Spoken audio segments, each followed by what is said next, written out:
Bonjour, aujourd'hui nous sommes chez Gaz Métro. Nous sommes ici pour vous présenter le développement durable au sein de cette entreprise et nous avons rencontré Madame Stéphanie Trudeau.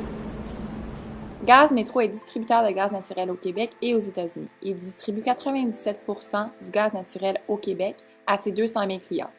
Également, il est producteur d'énergie éolienne et copropriétaire du plus grand parc éolien au Canada. La mission de Gaz Métro, c'est de desservir ses clients le mieux possible, les amener à consommer mieux, de façon plus intelligente et de contribuer au développement durable du Québec. Est-ce que vous considérez comme une entreprise qui est transparente? Puis comment ça s'applique, en fait? C'est au cœur de nos valeurs. Nous, on a 3 valeurs et l'une d'elles, c'est le respect. Puis je pense que pour se dire respectueux, il faut qu'on soit transparent. Une des choses qu'on travaille quotidiennement, c'est d'être cohérent. Que ce qu'on souhaite, c'est que moi, j'ai les communications dans mon équipe et j'ai le marketing et j'ai aussi les services à la clientèle. On veut que le message, autant auprès du non-client, des gouvernements, que des clients, soit le même, qu'ils reçoivent un message, qu'on ne dise pas, ben moi, Gaz Métro m'a dit ça, ah ben c'est drôle, moi, il m'a dit autre chose. Donc ça fait partie de la cohérence, la transparence, l'exercice de reddition de comptes en développement durable qu'on a fait avec notre publication de notre premier rapport GRI 4. Comment interagissez-vous avec vos parties prenantes? Bien, ça fait vraiment partie de notre philosophie. Je vous dirais qu'on l'a, avec notre édition de compte, ça nous a forcé à formaliser des relations qu'on avait déjà, qui étaient déjà super importantes pour nous de façon historique.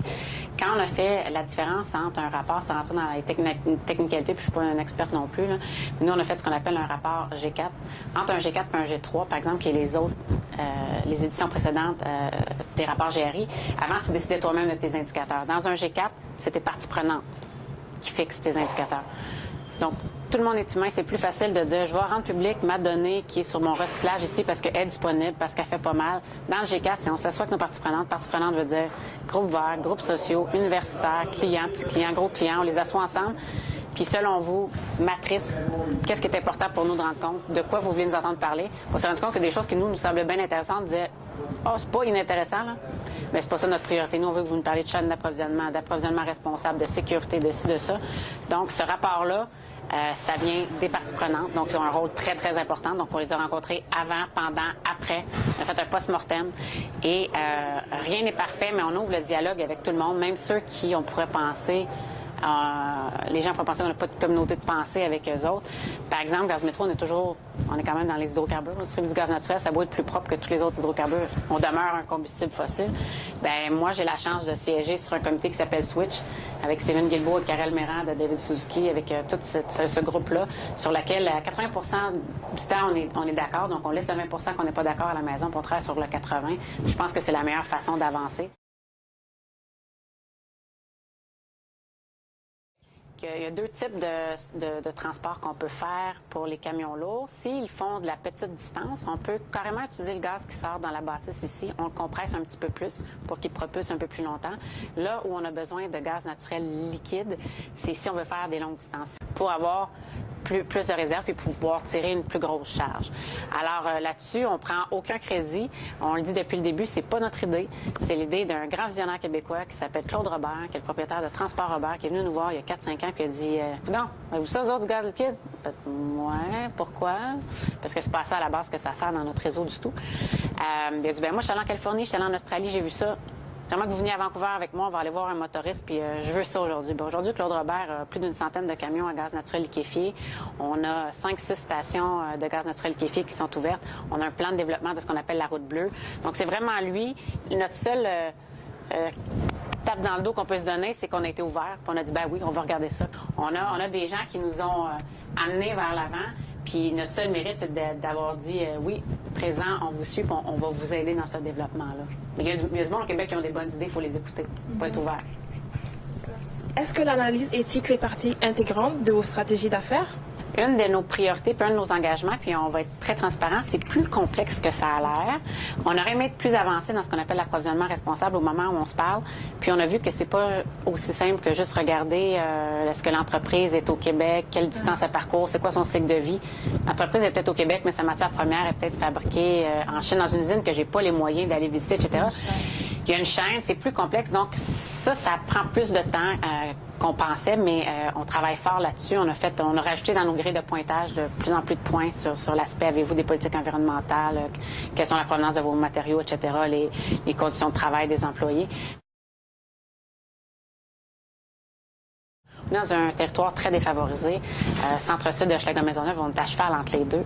Sur un budget d'1,3 million de dons, on donne environ 900 000 à Montréal, puis une grande partie dans le quartier ici. On parraine l'école Hochelaga depuis plus de 25 ans. Ça fait une vingtaine d'années que nos employés vont physiquement à l'épicerie faire des paniers de Noël. On fait des parcours et on va les livrer dans les maisons.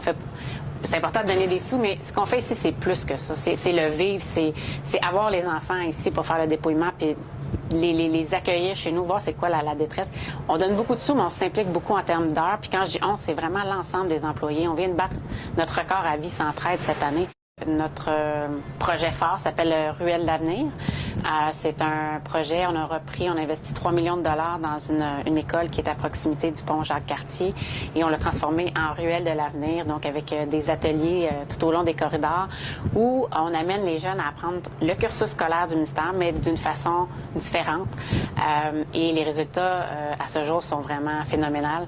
On a des spécialistes en pédagogie qui ont suivi les gens de la Ruelle et c'est superbe comme résultat. Il y a des classes, là, par exemple, qu'on prend 2 classes qui étaient équivalentes tout juste à la note de passage. Puis il y en a une qui vient faire Ruelle des robots, qui est la façon d'apprendre les mathématiques, je pense que c'est au premier cycle du primaire. Et la classe qui a eu la chance de fréquenter l'atelier des robots versus celui qui malheureusement ne l'a pas eu, presque une différence à la fin d'année. Des élèves, même école, qui partaient à la même note au départ, 20 % de différence à la fin de l'année. Quelles sont vos politiques afin de réduire vos nuisances environnementales? Bien, nous, premièrement, on a des programmes pour nos propres installations pour s'assurer de réduire, par exemple, ce qu'on appelle les émissions fugitives, les petites fuites qu'il pourrait avoir là, sur notre réseau. Donc, on a investi beaucoup de sous dans notre réseau pour réduire nos émissions de gaz à effet de serre. On a mis de plus en plus de nos camions. Il n'y a rien comme prêcher par l'exemple. On a transféré beaucoup de nos camions qui étaient à diesel, à gaz naturel. Quand on fait ça, bien, c'est 25 % de GS de moins par camion. Donc, ça, c'est une chose qu'on a fait. Avec nos clients, comme je l'ai dit, 100 000 projets d'efficacité énergétique en 10 ans, ce qui fait que selon le gouvernement, la seule filière énergétique, si on prend le pétrole, l'électricité, le gaz naturel, etc., la seule filière qui va atteindre les objectifs que le gouvernement nous a fixés en termes de réduction de gaz à effet de serre et de notre empreinte, c'est la filière du gaz naturel. C'est pas parfait, mais on y croit vraiment. On a réussi à brancher tout près de 50 000 nouveaux clients résidentiels dans les 10 dernières années. Et ce, sans augmenter nos volumes de consommation, parce que même à la limite, avec nos programmes d'efficacité énergétique, on a effacé 2 fois la consommation de tous ces nouveaux clients-là. Donc, c'est une preuve qu'on peut se développer de façon durable. On va brancher des nouveaux clients, mais on aide les autres à réduire leur consommation, ce qui fait qu'au total, on a plus de clients, mais qu'on consomme pas plus. On fait aussi, je crois qu'on était jusqu'à tout récemment, le programme intégré de compost le plus important de l'île de Montréal avec la cafétéria. Il y a tout près de 800 employés qui gravitent ici, qui ont la chance d'avoir une super cafétéria ici en bas. Donc, on récupère, on transforme nous autres même en compost et on redistribue à nos employés. On fait ce qu'on peut aussi. On récupère l'eau de pluie, par exemple, le ruissellement qui est nouveau. On essaie de réduire les îlots de chaleur ici dans nos stationnements. À chaque fois qu'on essaie de faire quelque chose de nouveau sur le bâtiment, on se dit comment on peut le faire au moindre impact, comment on peut en profiter pour améliorer notre efficacité. Clairement. C'est pour ça qu'aujourd'hui, on travaille sur des projets de biométhane, qui est d'utiliser les déchets pour les transformer en gaz naturel local renouvelable. Ça fait déjà 3-4 ans qu'on travaille là-dessus avec les municipalités. On est dans l'éolien.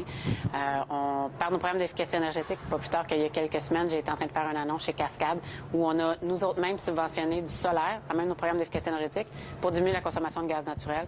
Donc oui, on s'ouvre à ça. Par contre, je pense qu'il reste encore plusieurs belles années devant nous pour la partie gaz naturel. Au Québec, c'est peu connu, mais on est encore le plus grand consommateur de mazout lourd au Canada. Il reste 40 % de notre bilan énergétique qui est du pétrole. Le pétrole émet entre 70 et 99 %, ça dépend desquels des polluants, là, mais de plus que le gaz naturel. Le gaz naturel émet 30 à 32 % moins de gaz à effet de serre. C'est clairement pas du renouvelable, le gaz naturel, mais il y a encore beaucoup de place pour améliorer notre bilan. Puis ça va être une énergie de transition, notamment dans le transport. Et le jour où il y aura quelque chose de mieux, bien, on espère qu'on sera là pour investir dans cette filière-là. Pour conclure, on peut définitivement affirmer que Gaz Métro est une entreprise socialement responsable parce qu'il répond à plusieurs critères de la responsabilité sociale des entreprises modernes.